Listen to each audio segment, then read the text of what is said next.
bertemu dalam kasih-Nya lewat aplikasi Zoom ini. Mari sama-sama kita siapkan hati kita. Sebelumnya, mari kita berdoa terlebih dahulu. Bapa, terima kasih Tuhan buat berkat-Mu, anugerah-Mu malam hari ini. Tuhan Yesus, kami segenap anak-Mu rindu Tuhan untuk bersama-sama beribadah Bapa. Kiranya Tuhan Yesus yang menjadi dalam kami Tuhan, yang menjadi Tuhan tujuan kami malam hari ini.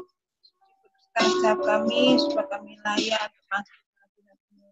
Puaskan setiap kami dengan hadirat-Mu Bapa. Terima kasih Tuhan. Berdoa juga untuk rekan-rekan yang lain. Kiranya Engkau Tuhan menolong supaya bersama-sama untuk kami ibadah online malam. Dalam nama Tuhan Yesus. Haleluya. Amin.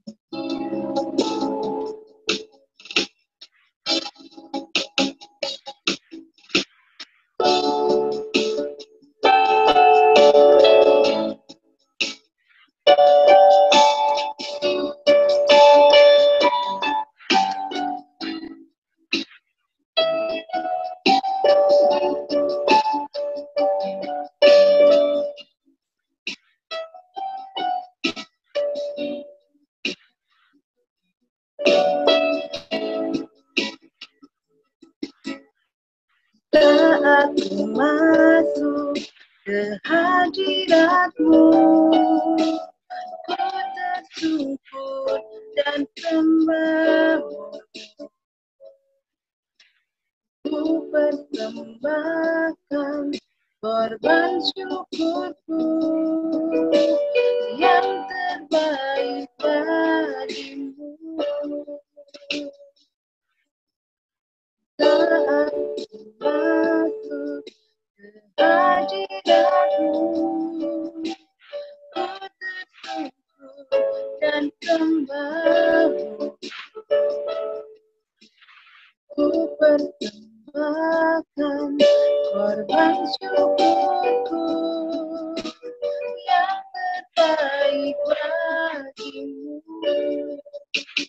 Ku bawa korban syukur,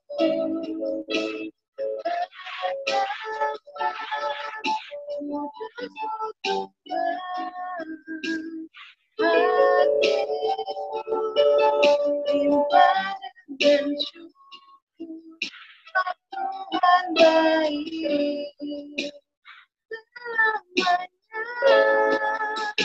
Ku bawa korban syukur,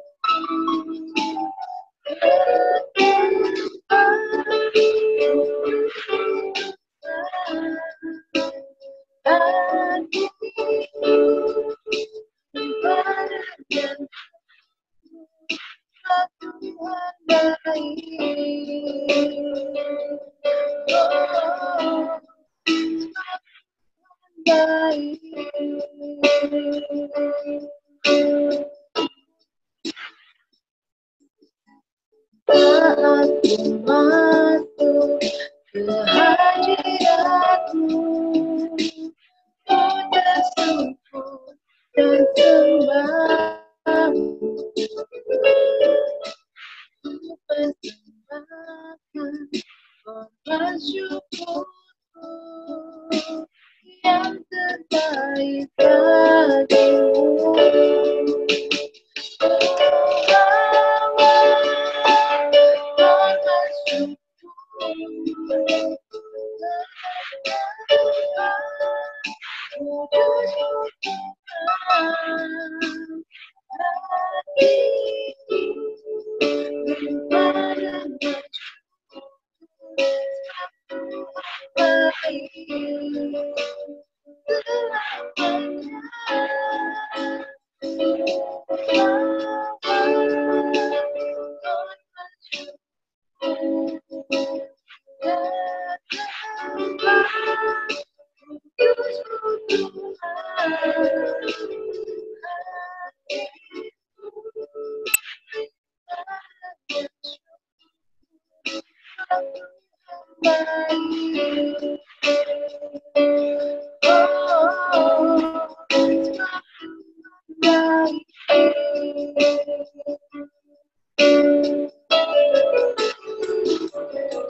kehadiranmu, ku tersungkur dan sembahmu,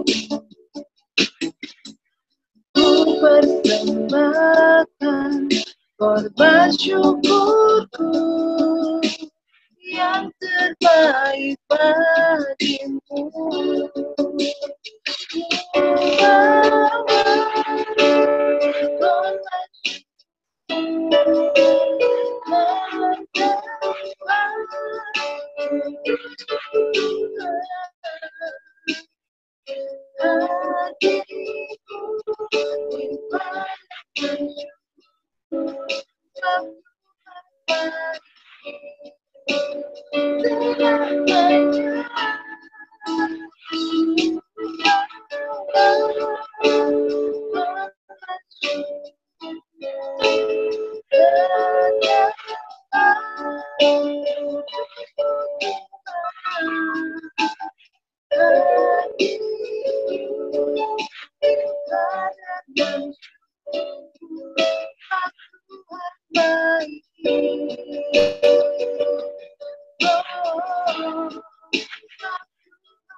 Mari kita menyembah Dia,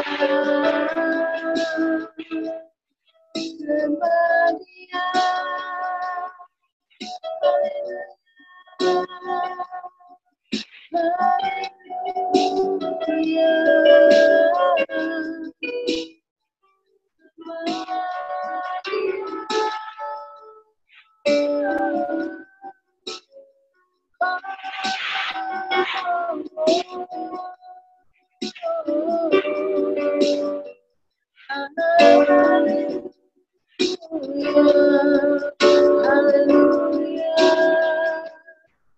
Terima kasih Tuhan buat kebaikan-Mu, buat kemurahan-Mu.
Terima kasih Bapak.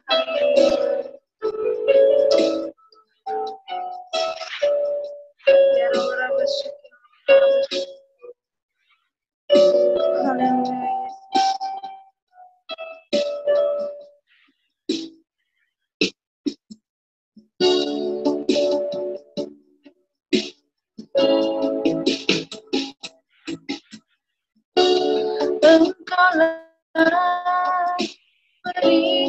perisaiku,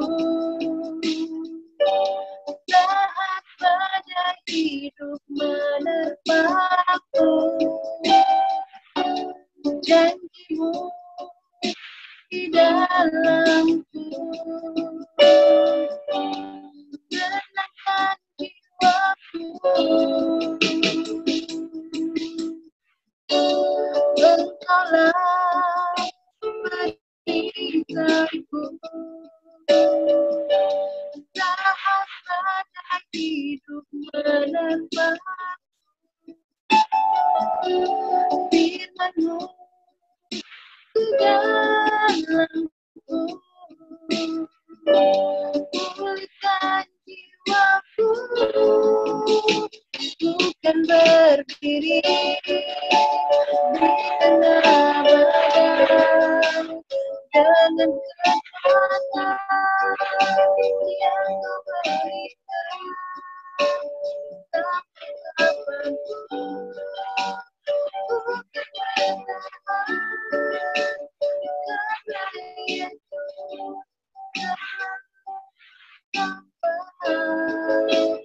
bukan berdiri di tengah badai dengan kekuatan yang Kau berikan. Sampai kapanpun bukan bertahan, karena Yesus telah mengampuni hidupku.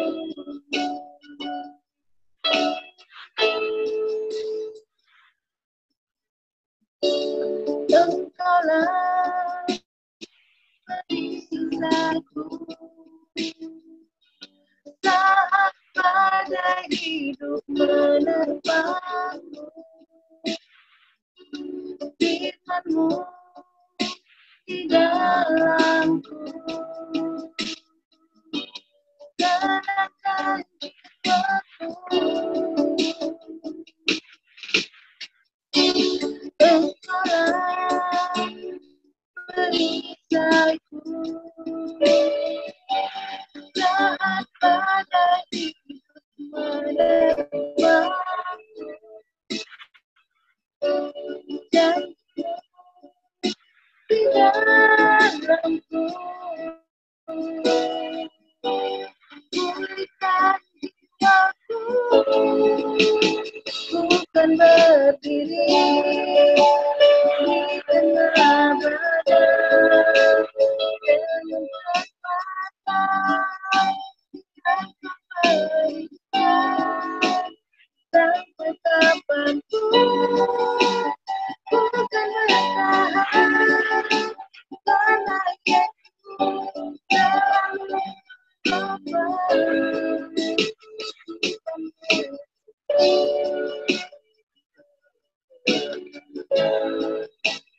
Dengan kekuatan yang Kau berikan. Sampai kapanpun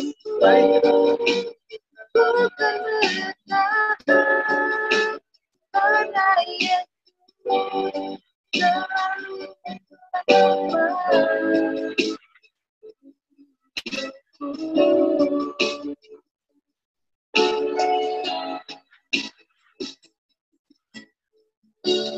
Engkaulah perisaiku,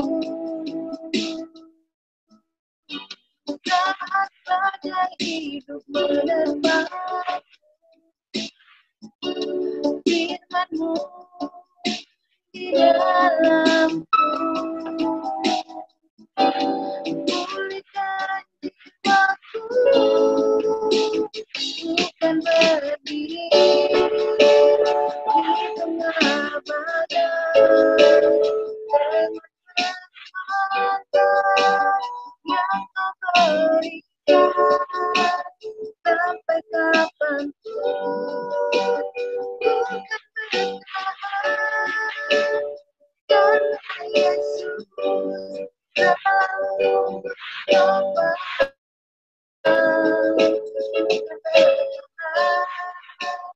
Dalam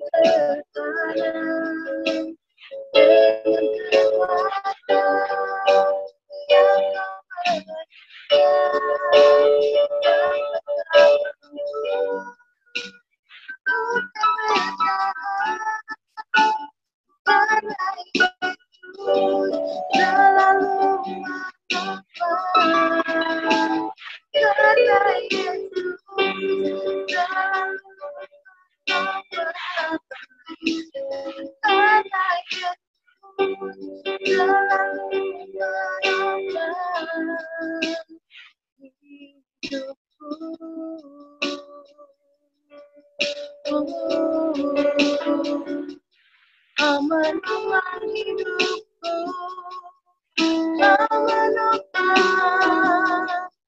kau menopang hidupku Tuhan. Aku bertahan, kami bertahan dalam pertanyaan.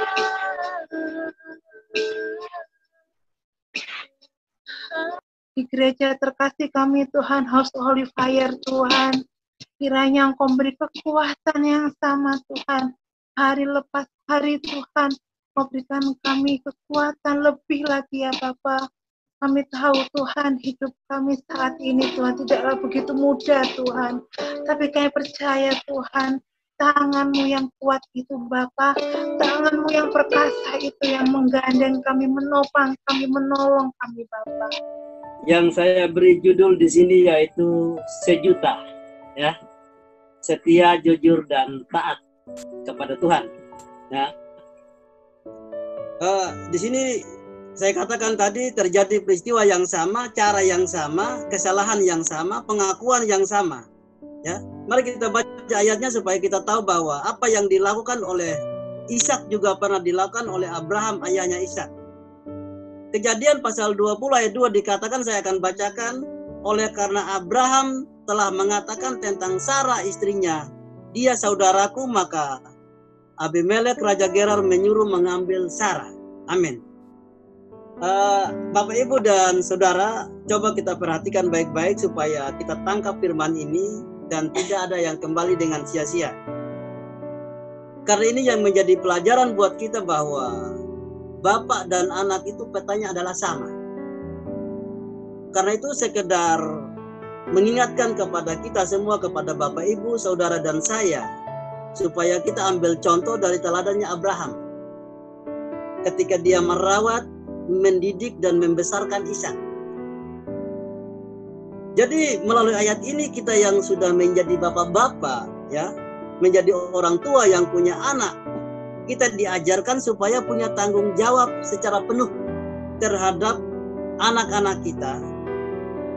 Karena itu kita diajarkan bukan hanya menjadi pelaku membuat anak, bukan hanya soal tuntutan memberikan nafkah supaya dia hidup menjadi besar dan dewasa, tapi lebih daripada itu, melalui ayat ini kita harus menjadi teladan, memberikan contoh yang baik buat keturunan kita. Mungkin sebagai orang tua pernah melakukan kesalahan, ya. Ini menegur saya juga. Tapi saya percaya tidak seorang pun yang ingin anaknya akan melakukan kesalahan yang sama. Pastinya kita ingin anak kita kelak menjadi lebih baik daripada orang tuanya. Tapi kalau kita ingin anak kita supaya lebih baik dari kita, maka kuncinya di sini kita harus menjadi contoh yang baik dulu. Harus menjadi bapak yang baik. Itu yang dilakukan oleh Abraham, ya, terhadap Ishak. Sehingga selalu sama, selalu kompak, ya. Maksudnya begini Bapak, Ibu, dan Saudara. Kalau kita ingin supaya anak kita supaya dia rajin ibadah, maka dia harus lihat bapaknya dulu. Ya. Rajin ibadah, rajin ke gereja. Kalau kita ingin anak kita supaya dia rajin berdoa, dia harus lihat bapaknya dulu, rajin berlutut dan berdoa. Kalau kita ingin anak kita supaya dia rajin baca firman Tuhan, dia harus lihat bapaknya dulu rajin baca Alkitab atau tidak. Karena tidak mungkin kita suruh anak kita supaya dia rajin ke gereja, rajin berdoa, rajin baca Alkitab, tapi bapaknya atau ibunya sendiri tidak pernah ke gereja, tidak pernah berdoa, dan tidak pernah baca Alkitab. Apa yang mau dicontoh? Karena itu kita punya tanggung jawab yang besar sekali terhadap anak-anak kita. Untuk melatih, mendidik, dan membesarkan mereka dengan hal-hal yang baik, yang positif, yang rohani. Seperti apa yang dilakukan oleh Abraham tadi terhadap Ishak. Karena kita tahu anak pun apalagi zaman sekarang ini kalau terlalu membiarkan, kadang-kadang dia punya perjalanan hidup sendiri, dia punya pengaruh sendiri. Apalagi di luar sana, ya, tidak ada jaminan di dalam gereja bahwa anak rohani, tapi di luar sana begitu cepatnya pengaruh. Jadi kita perlu pengawasan, perlu kontrol supaya mereka tidak salah pergaulan di luar sana. Amin. Karena ada begitu banyak anak-anak zaman sekarang yang salah pergaulan ini, maaf saja, terlibat narkoba, seks bebas, mabuk-mabukan. Bahkan anak di bawah umur pun sudah terlibat pembunuhan. Ya, seperti kejadian beberapa waktu yang lalu, anak SMP berusia 15 tahun dia bunuh anak tetangganya yang masih umur 5 tahun. Karena lepas kontrol, ya, dari orang tua. Ada kepahitan anak ini sehingga dia melampiaskan sama anak kecil yang notabene adalah teman bermainnya. Ya. Dan terakhir anak ini konon katanya hamil di penjara karena sebelumnya dia lebih dulu diperkosa oleh pamannya sendiri dan mengalami kekerasan fisik dari pacarnya sendiri. Bayangkan Bapak, Ibu, dan Saudara, itu semua karena lepas kontrol dari orang tua. Nah, Bapak, Ibu, dan Saudara, ya, mudah-mudahan kita tangkap firman ini. Mungkin cara penjelasan saya berbeda, tetapi apa di sini ya saya cuma menyampaikan bahwa dari kejadian ini mudah-mudahan membuka mata kita, ya, sebagai orang tua, supaya kita punya peran penting dan terus, ya, kalau lihat kelakuan anak tidak benar, ya jangan dibiarkan. Itu maksudnya, jangan dibiarkan supaya tidak semakin dalam kesalahannya dan supaya tidak menjadi bom waktu. Mungkin saya termasuk orang tua yang sering marah-marah juga, ya, terhadap anak-anak, dan saya termasuk orang tua yang tidak bisa ditebak. Kadang saya hanya bisa marah-marah, kadang juga bisanya bercanda dengan keluarga, kadang juga bisa menjadi imam. Itulah saya. Tapi saya melakukan itu untuk, ya, kebaikan anak-anak juga, ya, anak-anak saya. Dan, ya, saya ini Bapak, Ibu, dan Saudara, Bapak, Ibu tahu karakter saya, karakter ketimuran, ya, karena terbawa dialek ketimuran, ya. Kalau saya suara keras dianggap saya marah. Biasanya setiap kali kalau saya menyampaikan firman Tuhan di berbagai kesempatan atau di persekutuan seperti doa malam, ya, kadang-kadang termasuk Pak Yohanes bilang bagus, luar biasa. Itu membuat saya tambah semangat, Bapak, Ibu, ya, menggebu-gebu. Tapi tahukah saudara, kalau istri saya itu nguping, ya, nguping itu menjadi senjata buat istri saya di rumah. Loh, betul, itu menjadi senjata buat istri saya di rumah.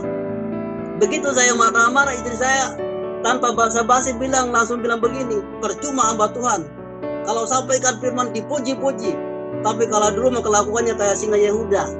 Seperti itu Bapak, Ibu, dan Saudara, ya. Hanya bisa marah-marah. Langsung saya jawab bilang, dasar singa betina, seperti itu. Tapi walaupun saya ini suka marah-marah di rumah, tapi saya sayang keluarga, ya. Tidak seperti yang dibilang istri saya seperti singa Yehuda. Itu dulu, ya. Itu dulu. Sekarang beda. Ketika saya belajar firman Tuhan, ya, lumayan ada perubahan, ya. Bisa mengukur emosi dan tahu batasannya. Ya, buktinya, ya, anak-anak saya, ya, walaupun saya ini suara keras atau apa, ya, tidak ada yang takut sama saya. Memang Bapak, Ibu, dan Saudara, kadangkalanya kadangkala saya menegur anak dan menghajar mereka dengan keras. Karena Alkitab mengajarkan itu juga. Tapi ada titik-titik tertentu saya membiarkan mereka bebas bermain. Ya, yang penting izin dan jujur. Silakan orang lain menilai itu, ya. Dan berbahagialah orang yang tidak pernah marah dan sayang anaknya. Tapi ini hati-hati loh. Jangan terlalu sayang juga. Tidak baik kalau lihat anak, ya. Lihat anak ada salah terus tidak ditegur, dibiarkan terlalu disayang. Itu banyak juga contoh di Alkitab, ya. Kalau kita baca di Alkitab juga, ya, mulai dari anaknya Imam Eli dibiarkan begitu. Apa yang terjadi? Dari anaknya Samuel begitu juga. Kemudian anaknya Daud, dia membiarkan Absalom, dia terlalu sayang sama Absalom dan membiarkan. Apa yang terjadi? Menjadi pemberontak. Bahkan memberontak melawan ayahnya sendiri. Ya? Sehingga mau atau tidak mau, suka atau tidak suka, kita sebagai orang tua melalui firman Tuhan saat ini, kita dituntut untuk mengajarkan kepada anak kita, kepada generasi kita, harus terus-menerus memperkatakan firman Tuhan kepada anak kita supaya dia harus apa? Supaya dia belajar setia, ya, percaya, setia dan taat kepada Tuhan, ya, taat kepada orang tua, taat kepada Tuhan, taat kepada guru, taat atau dosennya, taat kepada atasannya. Itu dia harus belajar. Kita harus ajarkan tentang ketaatan. Ya.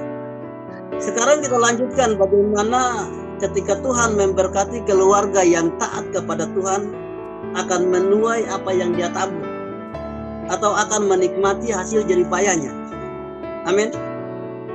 Kita langsung di ayat 12 saja. Saya buka Alkitab saudara, Kejadian pasal 26 tadi ayat 12. Di ayat 12 dikatakan, maka menaburlah Ishak di tanah itu. Jadi kenapa dikatakan di sini menabur? Arti menabur itu bisa memberi, bisa menanam, atau bisa juga melakukan atau memulai sebuah pekerjaan. Itu menabur. Ya. Jadi ketika Ishak mulai menetap di Gerar, di daerah Gerar, di daerah Filistin, dia mulai menabur. Dia bekerja keras banting tulang. Karena Ishak tidak mau hanya menerima, menikmati berkat saja, tapi dia harus bekerja keras. Dan pada waktu Ishak menabur, dikatakan Tuhan campur tangan. Tuhan turut bekerja. Ya. Kenapa?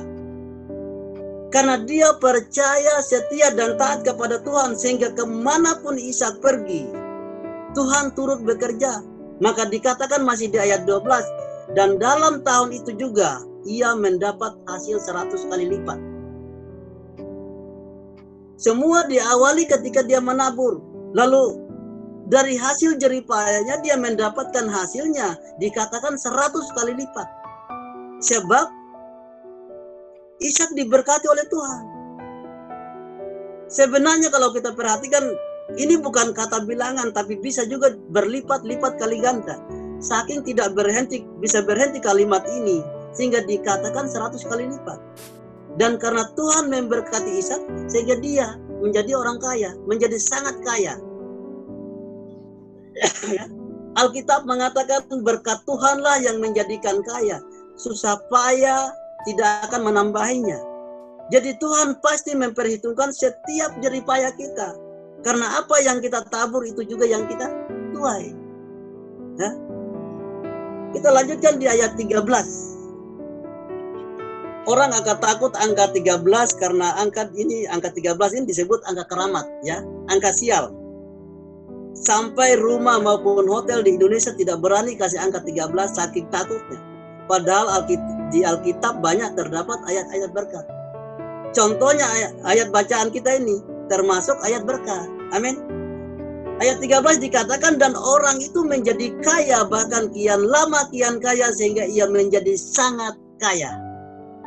Ya, dikatakan orang itu menjadi kaya, berarti karena berkat Tuhan yang menjadikan dia kaya. Bukan hanya menjadi kaya, bahkan kian lama kian kaya.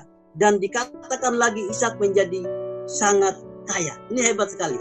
Ya, jadi jelas bahwa bukan negerinya, ya, bukan tempatnya atau jenisnya, bukan soal kita ditempatkan di daerah basah, di daerah subur ataupun di daerah yang tidak subur, atau di daerah basah ataupun kering.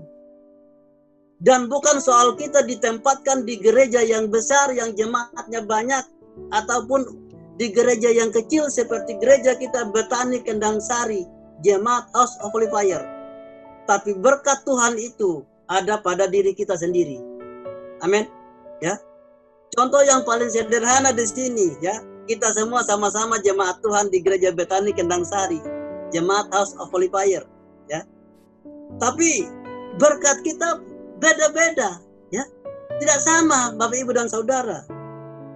Ada yang diberkati secara berkelimpahan, ada yang pas-pasan, ya. Ada yang monoton, seperti itu. Tidak sama. Sudah beda pendapat, beda pendapatan lagi. Itu Bapak Ibu dan Saudara, ya. Ya.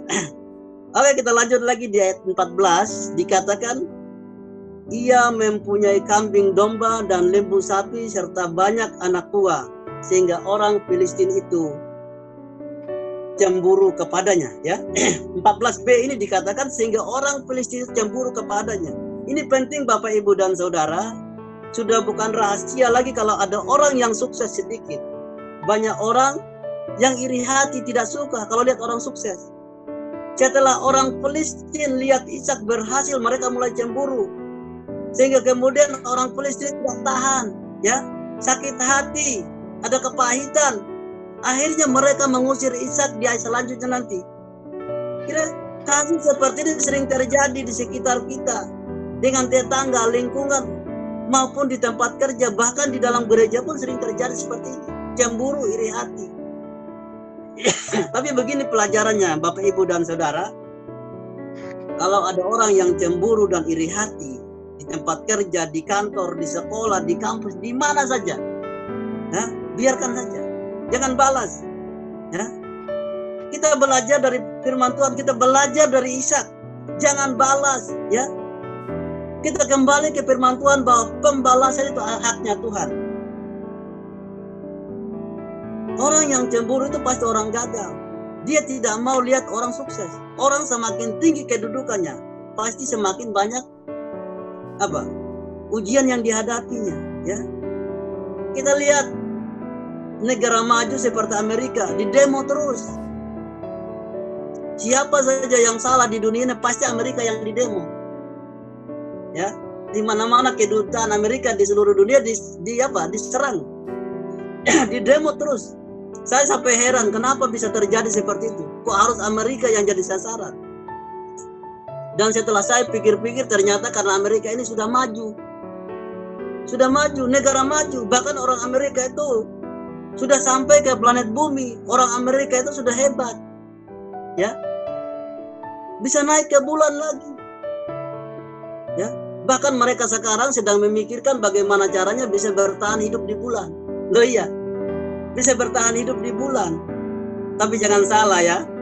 Yang walaupun mereka sudah sampai di bulan, ke planet bumi, sudah naik ke bulan, ya tidak ada apa-apanya dengan kita orang Indonesia. Kita lebih hebat saudara ya. Karena kalau mereka baru memikirkan sekarang bagaimana caranya bisa bertahan hidup di bulan. Tapi orang saya dulu sejak kecil sudah lebih dulu mengajarkan kepada saya bagaimana caranya bisa bertahan hidup dari bulan ke bulan. Ya Bapak Ibu ya. Dari bulan Januari ke Februari ya. Dari Februari ke Maret dan seterusnya. Ya biar gak tegang ya. Ya, oke, kita lanjutkan lagi di sini di ayat 15. Dikatakan di sini, segala sumur yang digali di zaman Abraham ayahnya oleh hamba-hamba ayahnya itu telah ditutup oleh orang Filistin dan ditimbun dengan tanah. Kenapa? Coba perhatikan baik-baik di ayat 15 ini. Waktu itu sumur yang digali oleh Abraham ada airnya. Ya. Betul tidak? Tapi pada waktu Abraham pergi, airnya tidak ada lagi, maka ditimbun oleh orang Filistin rata dengan tanah. Sekarang keturunannya datang lagi yaitu Ishak. Air itu muncul lagi setelah digali kembali. Amin. Itulah bukti bahwa yang diberkati itu orangnya. Jadi kalau bapaknya diberkati, pasti anaknya juga diberkati. Kenapa? Karena anaknya taat kepada bapaknya. Amin. Situ kuncinya. Coba kita lanjutkan di ayat 16. Lalu kata Abimelek kepada Ishak, pergilah dari tengah-tengah kami sebab engkau telah menjadi jauh lebih berkuasa daripada kami. Nah, ini puncaknya, saudara. Setelah tadi cemburu iri hati lihat Ishak sukses, akhirnya Abimelek mengusir Ishak dari Filistin, dari daerah Gerar. Kita lihat apa yang terjadi di sini. Dimulai dari cemburu, iri hati, timbul kepahitan, dan puncaknya dikatakan di sini Ishak diusir. Tapi yang menjadi pelajaran buat kita di sini, ketika Ishak diusir, apakah Ishak ngotot? Tidak. Ishak tidak ngotot sama sekali, dia tidak melawan, tapi dia pergi dari situ. Ya, dia nurut saja. Nah, untung ini ya, Ishak ini untung ya, Ishak ini beruntung. Karena lahir di tanah perjanjian, lahir di Israel. Untung Ishak ini bukan lahir di NTT, Bapak Ibu Saudara ya. Ya, untung Ishak ini bukan lahir di NTT. Kalau tidak, pasti dia bilang enak saja. Saya sudah gali sumur setengah mati, setelah dapat air kau usir saya. Bisa-bisa parang dan tombak melayang. Loh iya. Bisa-bisa. Jangan coba-coba kalau orang timur sudah bilang Indonesia tanah air beta, berarti kalian tidak punya tanah air. Itu orang timur, saudara ya. Jadi ketika Abimelek usir Ishak supaya dia pergi dari tempat itu, dia tunggu lama. Dia langsung beres-beres dan pergi. Ya, karena di ayat 17 dikatakan di sini, jadi pergilah Ishak dari situ dan berkemalah ia di lembah Gerar dan ia menetap di situ. Ayat 18. Kemudian Ishak menggali kembali sumur-sumur yang digali pada zaman Abraham ayahnya, yang telah ditutup oleh orang Filistin. Sesudah Abraham mati, disebutkanlah nama sumur-sumur itu menurut nama-nama yang telah diberikan oleh ayahnya. Ayat 19, ketika hamba-hamba Ishak menggali di lembah itu, mereka mendapati di situ mata air yang berbual-bual airnya. Amin. Jadi kalau kita ada masalah dalam pekerjaan, dalam usaha, ataupun bisnis, mari Bapak Ibu dan Saudara, kita belajar seperti Ishak. Ketika orang Filistin mulai cemburu dan mengusir Ishak, tapi berkat kesabaran dan ketaatan dia, ya, ketika dia pergi meninggalkan daerah itu, ya, dia pindah dari satu tempat ke tempat yang lain. Karena kita tahu ketika Ishak menginjakkan kaki di tanah Gerar, tidak semulus yang dibayangkan, ya, banyak tantangan, banyak rintangan. Tapi berkat kesabaran dan ketaatan dia, ya, semakin dia diusir, ya, semakin dia dicemburui, tapi semakin diberkati, ya, bukan semakin terpuruk. Ketika dia masuk di lembah Gerar dan menggali sumur, di situ dikatakan tadi dia mendapatkan air yang berbual-bual airnya. Berarti air melimpah di sini, ya. Percayalah Bapak Ibu dan Saudara bahwa di balik masalah, pergumulan, persoalan, pasti ada rencana dan kehendak Tuhan di balik semuanya. Amin. Tuhan pasti punya maksud. Tanpa kita sadari bahwa apa yang tidak pernah dilihat oleh mata, tidak apa yang tidak didengar oleh telinga, atau tidak timbul dalam hati dan pikiran kita, sebenarnya ada rencana dan kehendak Tuhan di balik masalah dan pergumulan kita. Tuhan sedang menggiring kita ke tempat yang lebih besar berkatnya, atau Tuhan sedang menggiring kita ke tempat yang berbual-bual airnya. Amin, ya. Kita lanjutkan di ayat 22, dikatakan ia pindah dari situ dan menggali sumur yang lain lagi, tetapi tentang sumur ini mereka tidak bertengkar. Dikatakan sumur ini dinamainya Rehoboth, dan ia berkata, sekarang Tuhan telah memberikan kita kelonggaran, ya. Sekarang Tuhan memberikan kelonggaran kepada kita sehingga kita dapat beranak cucu di negeri ini. Perhatikan Bapak Ibu dan Saudara, kata Rehoboth ini berasal dari kata Rehob yang artinya apa? Kelegaan. Kalau sekarang mungkin saudara dan saya dalam posisi didorong, didesak, orang terus menerus karena mereka tidak senang dengan kita, mereka merasa terganggu dengan kehadiran kita, merasa mereka terusik, jangan takut, pasti ada ujungnya, ya.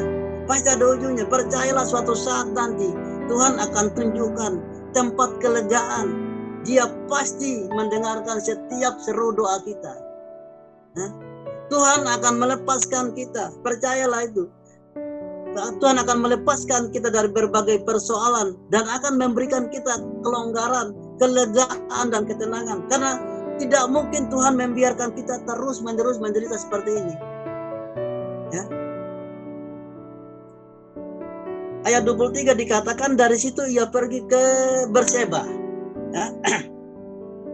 Coba kita langsung loncat di ayat 32 dulu. Ayat 32. Kejadian 26 tadi ayat bacaan kita. Ayat 32 dikatakan, pada hari itu datanglah hamba-hamba Ishak memberitahukan tentang sumur yang telah digali mereka, serta berkata kepadanya, kami telah mendapat air. Ayat 33, lalu dinamanyalah sumur itu Sheba, sebab itu nama kota itu adalah Berseba sampai sekarang. Amin. Artinya apa? Coba perhatikan Bapak Ibu dan Saudara, mudah-mudahan kita sama-sama tangkap firman ini dan tidak ada yang kembali dengan sia-sia, ya. Perhatikan baik-baik bahwa ternyata setelah Ishak sampai di Rehobot, dia menggali sumur di sana, sudah mendapat air, ya. Ishak sudah mulai tenang di sana, sudah mulai nyaman, ada damai di sana. Karena dikatakan tadi mereka tidak bertengkar lagi dengan orang Filistin, tapi Ishak tidak mau, ya. Ishak tidak mau berada di zona nyaman.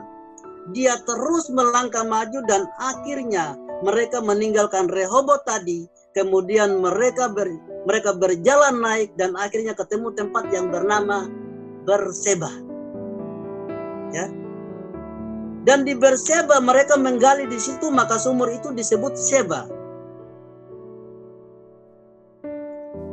Sumur itu disebut Sheba. Kenapa disebut Sheba?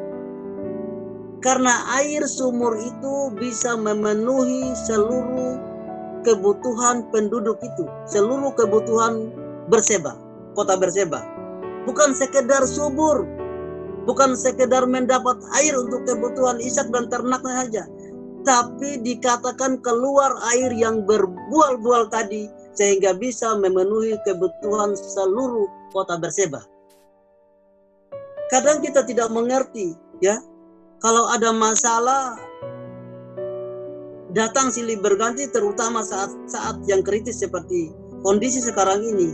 Kita pikir Tuhan meninggalkan kita, seolah-olah Tuhan tidak peduli sama kita. Tapi saya percaya Tuhan punya cara untuk membebaskan kita dari berbagai macam masalah. Amin. Ya. Sekarang kita sedang berjuang. Kita sama-sama sekarang berjuang melawan virus corona yang menghipnotis kita semua dan melumpuhkan segala aktivitas kita. Dan sampai sekarang belum ada tanda-tanda berakhirnya virus ini. PSBB tidak jelas, new normal tidak jelas, masih banyak usaha yang ditutup, banyak karyawan dirumahkan, bahkan banyak yang kena PHK, termasuk saya juga ini, saudara. Ya, kena PHK belum dapat kerja sampai sekarang. Tapi saya mau katakan bahwa kalau malam hari ini saya bisa berbicara di depan saudara, karena saya tidak takut dengan masalah, ya. Tidak membuat saya takut, membuat saya getar, karena saya berpegang teguh dengan firman Tuhan. Karena saya percaya Tuhan punya rencana, Tuhan akan menyediakan usaha atau pekerjaan yang baru yang lebih baik buat saya dan buat teman-teman saya yang lain yang mengalami hal yang sama dengan saya. Itu yang membuat saya kuat. Ya, memang Bapak Ibu dan Saudara tidak bisa kita bohong. Saya tidak munafik juga. Dalam kondisi seperti sebagai manusia biasa, pasti takutlah. Ya, pasti takutlah. Apalagi kalau tiap sore lihat, ya, pagi lihat tetangga berangkat kerja, rasanya ini punya kerinduan ingin kerja. Sore juga begitu, lihat tetangga, ya. Seperti kesaksian juga kemarin saya di ibadah raya. Saya sudah 3 bulan nganggur, kebutuhan terus mendesak. SPP, anak masih nunggak, dan sebentar lagi mau hadapi daftar ulang. Siapa yang tidak takut, ayo? Siapa yang tidak takut? Ya. Tapi saya mau katakan di sini bahwa kita sebagai anak-anak Tuhan yang dididik melalui Gereja Betani Kendang Sari Jemaat House of Holy Fire, jangan dikuasai oleh ketakutan.